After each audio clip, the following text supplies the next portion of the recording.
Juta, ya dah ka problema. Problema ni mo left and right.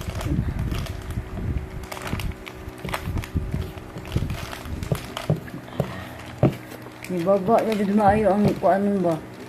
Di pati laing bugas nga kuan. Wanto lang kay ang Jasmine. Di lang ko hako ang ni baba. Tanan man baba pati. Pero lo yang farmer ani ba? Ni brato gid ang kupras. Kami na. Tagam nila lo ay ang kayo ang mga kuan. But mo jud na bisa unsaon og ani Marcos. Daghan din kung apektuhan no. Kung asa siya dito siya sa pababaon niya ang kuan. Oil. Daghan siya maapektuhan ng negosyante. Pagsaka sa kuan, pagsaka sa oil. Pugna daan. Mas kapo jud niya. Mas focus siya sa katawhan, sa kanang mga pobre jud. Kaya mo yan napadaog niya. Ang tabangan niya. Ang negosyante, kaya man nila mo barog na. Kwartahan ng negosyante. Kanila mga pobre. Para sa tuwa, pobre ta kay. Hindi kwarta. Oh. Ay, kaya. Hat? Hat?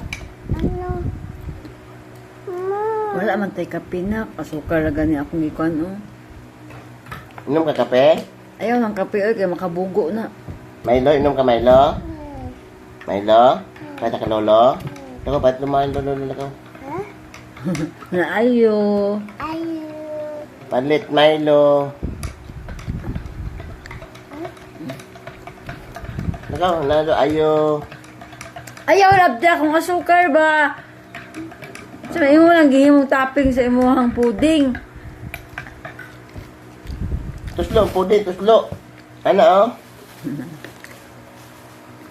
Eh, ko lang asukar bi kay bitukon ka ani bi. Ano?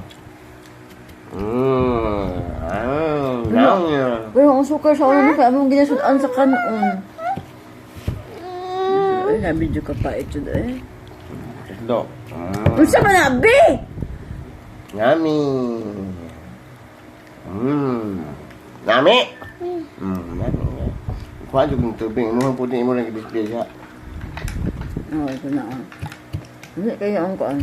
Gusto mo sa may parish mong saging, pwede galamos, pwede mantika o asin, pwede asukar, pwede amahong. Ano ba yung amahong ron, Pars? Saan na, be? Kaon, be? Agoy, gibutangan na. Ha? Ha? Napa ba yung amahong? Ano man? Bakit ang amahong eh? Di ba ka lang amahong naman nag... Dili eh, mga ka lang... Litob? Wow! Nice. Litob lagi ng amahong. Gaya ko, be, kaon, papa.